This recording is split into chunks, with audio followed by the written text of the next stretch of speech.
در شهر بلوغ خلال مهمانان زیاد برای ما آمدن یعنی یک بار بگم که شما حکومت بخیر هنر بخیر سخن بلند میرسد و همه ما شما شاهد بودیم که کنسل در زمان سخن بسیار کنسل دارد بسیار برنامه‌های هنری هنرمندان را دیدیم لیکن من باید دیدگاه باید جهان بدون که تا امروز چنین برنامه کنسرتی تهیه نشده چون که سخن سریا موسیقی سریا زیبایی سریا در صحنه عملا موضوع شده من در چند دیروز به حیث معاون وزیر سخنگو همچون هنرمند در زندگی فقط با دو هنرمند یک جای سرود خواندم یکی هنرمند مردمی تاجیکستان مستانه یلگه شد و دویم هنرمند مردمی تاجیکستان سریا آقا قاسم بود و همه قدر رضا هستم از روی که با همین دو نفر انسانی بودن هنرمندی که امروز فخر ملت است سخن بودیم سرود بودیم و امروز دیدیم که مردم با مهر با شوق زیاد تماشا کردن هم گریه کردن هم خرسندی کردن چون که در حقیقت موسیقی هم سازنده است هم سوزنده است و سریا عزیز از نام وزیر فرهنگ محترم بابا علیمی چگونه سلامت‌های زیاد کشیدن کوشش کردن که همه شهرنشینی شد و همه محفل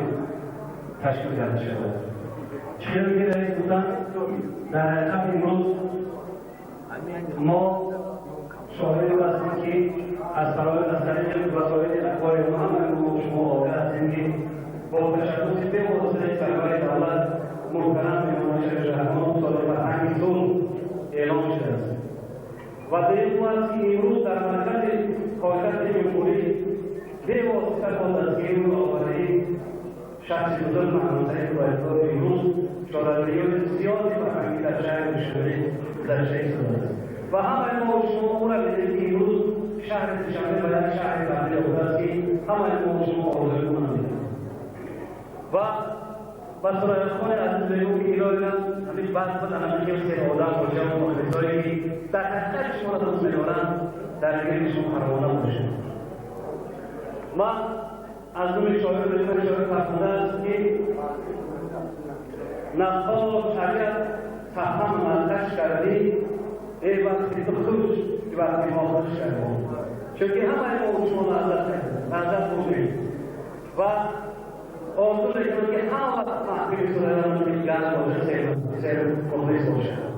و در آخر به اهل آیله سرایان و فرزندان عزیز و شهری عزیزش تنسیانی و تحقلانده آرزو میکنم باید